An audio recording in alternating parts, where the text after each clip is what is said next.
भारत का इतिहास बहुत लंबा और रंग बिरंगा है। इसमें मुगल साम्राज्य एक बड़ा हिस्सा रहा है।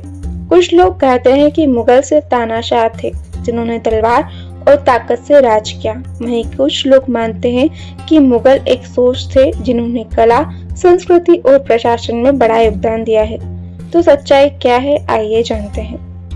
मुगल इतिहास भारत के मध्यकालीन इतिहास का एक बहुत महत्वपूर्ण अध्याय है। सन 1526 ईस्वी में बाबर ने पानीपत की पहली लड़ाई में इब्राहिम लोदी को हराया और मुगल साम्राज्य की नींव रखी। उसके बाद हुमायूं, अकबर, जहांगीर, शाहजहां और औरंगजेब जैसे शासकों ने लगभग 300 साल तक शासन किया। मुगल इतिहास में औरंगजेब को एक क्रूर शासक के रूप में देखा जाता है। औरंगजेब के बाद कमजोर शासक हुए। हर शासक की नीतियां, विचार और व्यवहार अलग थे। यही विविधता मुगल संबंधी बहस को जटिल बनाती है। इतिहास की किताबों में अकबर को दिखाया गया है एक निडर योद्धा, सबका सम्मान करने वाला शासक, दिन ए इलाही नाम का नया धर्म लाने वाला सुधारक और एक ऐसा इंसान जो कभी नाइंसाफी नहीं करता था। लेकिन अब सुनो दूसरी तरफ की कहानी। अकबर ने अपनी सत्ता मजबूत करने के लिए सहिष्णुता दिखाई ताकि हिंदू राजाओं और जनता का साथ मिल सके। ये राजनीति थी, महज इंसानियत नहीं। जहाँ हिंदू राजा उसके अधीन नहीं हुए, वहाँ अकबर की तलवार और जुल्म दोनों उतने ही सख्त थे जितने औरंगजेब के समय माने जाते थे। चित्तौड़ का किला तो याद ही ना। अकबर ने वहां 20,000 से ज्यादा निर्दोष नागरिकों का कत्लेआम करवाया था। किताबों में इस घटना को ज्यादा उभारा ही नहीं जाता। अकबर को समझना है तो जान लो, वो एक सुपर पॉलिटिशियन था। हिंदू राजकुमारियों से शादी की ताकि दुश्मन राजपूत उसके दोस्त बन जाएं। दिने इलाही बनाया ताकि धर्म के नाम पर लोग उसकी अनोखी छवि से प्रभावित हो सके। सबका दोस्त बनने का नाटक किया ताकि विद्रोह ना उठ सके। असल में ये सब था राजनीति का खेल। अब सोचो, अगर अकबर सचमुच सबका हमदर्द होता तो क्या हजारों निर्दोषों की हत्या करवाता?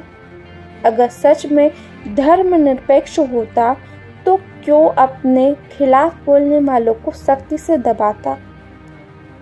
इतिहास की किताबें अकबर को एक हीरो की तरह दिखाती है, लेकिन असलियत में वो था एक महान रूलर प्लस चालाक राजनेता। न पूरी तरह महान, न पूरी तरह निर्दयी, बल्कि एक चालबाज शतरंज का खिलाड़ी जिसने पूरे भारत को अपनी बिसात पर मोहरा बना दिया। तो अगली बार जब आपसे कोई कहे अकबर द ग्रेट, तो मुस्कुराकर पूछना, किताबों वाला अकबर या असली वाला? क्योंकि इतिहास हमेशा वैसा नहीं होता जैसा हमें पढ़ाया जाता है। मुगल सल्तनत के लंबे इतिहास में अगर किसी बादशाह का नाम सबसे ज्यादा डर और नफरत के साथ लिया जाता है तो वो है औरंगजेब। ये वही शख्स था जिसने सत्ता के लालच में अपने ही बाप शाहजहां को कैद कर लिया था, भाइयों को मौत के घाट उतार दिया और गद्दी हथियाने के लिए किसी को भी नहीं छोड़ा। लेकिन उसका असली चेहरा तब सामने आया जब उसने अपनी नीतियां आम जनता पर थोपी। औरंगजेब ने हिंदुओं पर भारी जजिया टैक्स लगाया। उसने बड़े बड़े मंदिरों को तुड़वाया, काशी विश्वनाथ और केशव देव तक को नहीं छोड़ा।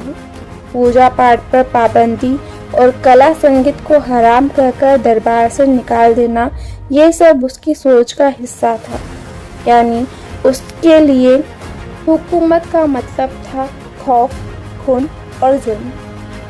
लेकिन इतिहास हमेशा गवाह रहा है, जब जब जुल्म हद पार करता है तो उसके सामने कोई न कोई वीर अवश्य खड़ा होता है। और इस बार वो वीर थे छत्रपति शिवाजी महाराज।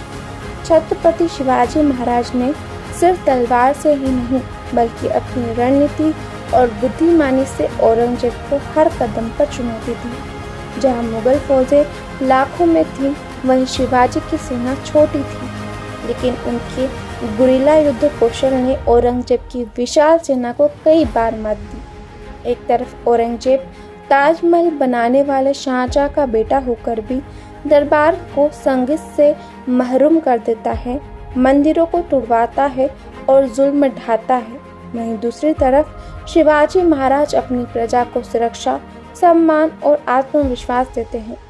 यानी औरंगजेब का दौर डर और अंधेरे का प्रतीक था, जबकि शिवाजी महाराज का नाम आज भी स्वाभिमान और वीरता का प्रतीक है।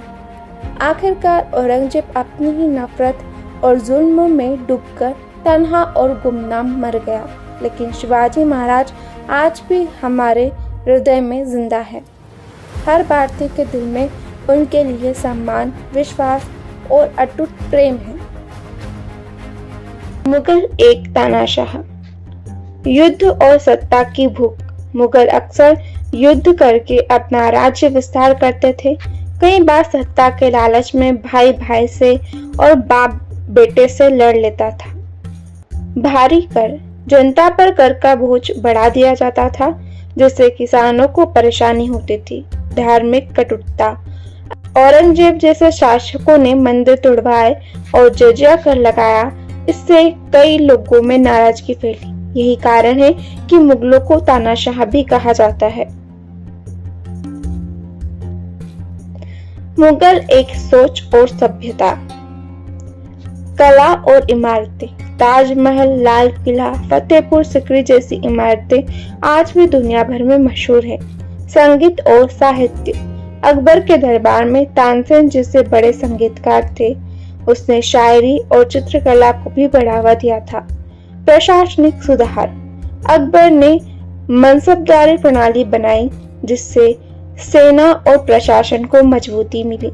धार्मिक सहिष्णुता। अकबर ने सुलह ए कुल नीति अपनाई, जिसमें सभी धर्मों को बराबरी दी गई। इन्हीं वजहों से मुगलों को एक सोच और सभ्यता का वाहक भी माना गया है।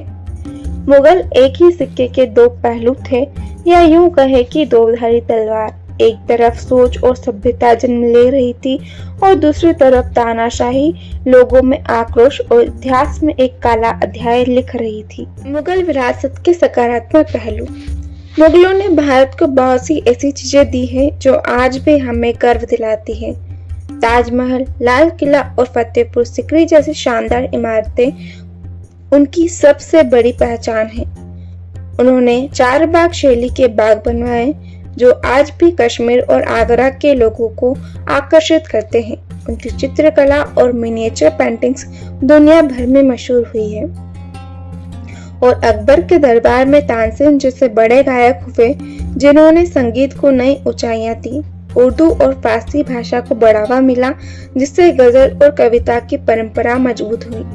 प्रशासन में भी उन्होंने अच्छे बदलाव किए, जैसे अकबर की मनसबदारी व्यवस्था, जिससे शासन आसान हुआ। सबसे खास बात ये रही कि उन्होंने अलग अलग धर्मों और संस्कृति को जोड़ने की कोशिश करी। यही वजह है कि मुगलों की विरासत आज भी हमारी कला, संस्कृति और इतिहास में जिंदा है।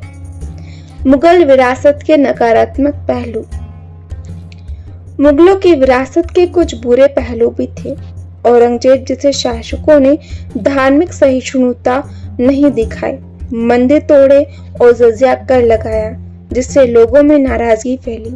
उनके लगातार युद्धों से किसान और आम जनता पर भारी बोझ पड़ा और अर्थव्यवस्था भी कमजोर हो गई। दरबार की शान शौकत और ऐशो आराम पर इतना खर्च हुआ कि खजाना खाली होने लगा। मुगल बादशाह के बीच आपसी झगड़े और सत्ता संघर्ष ने भी साम्राज्य को कमजोर कर दिया। सबसे बड़ी बात यह रही कि उन्होंने स्थानीय शासकों और जनता की ताकत को दबा दिया, जिससे देश धीरे धीरे कमजोर पड़ गया और अंग्रेजों को भारत पर कब्जा करने का मौका मिल गया। 1857 ईस्वी में विद्रोह के बाद अंतिम मुगल बादशाह बहादुर शाह जफर को अंग्रेजों ने रंगून भेज दिया। इसके साथ ही मुगल साम्राज्य का अंत हो गया। मुगल न तो सिर्फ तानाशाह थे और न ही सिर्फ एक सोच, वे दोनों थे। कभी उन्होंने जनता पर दबाव बनाया तो कभी भारत की संस्कृति और कला को नया रूप दिया।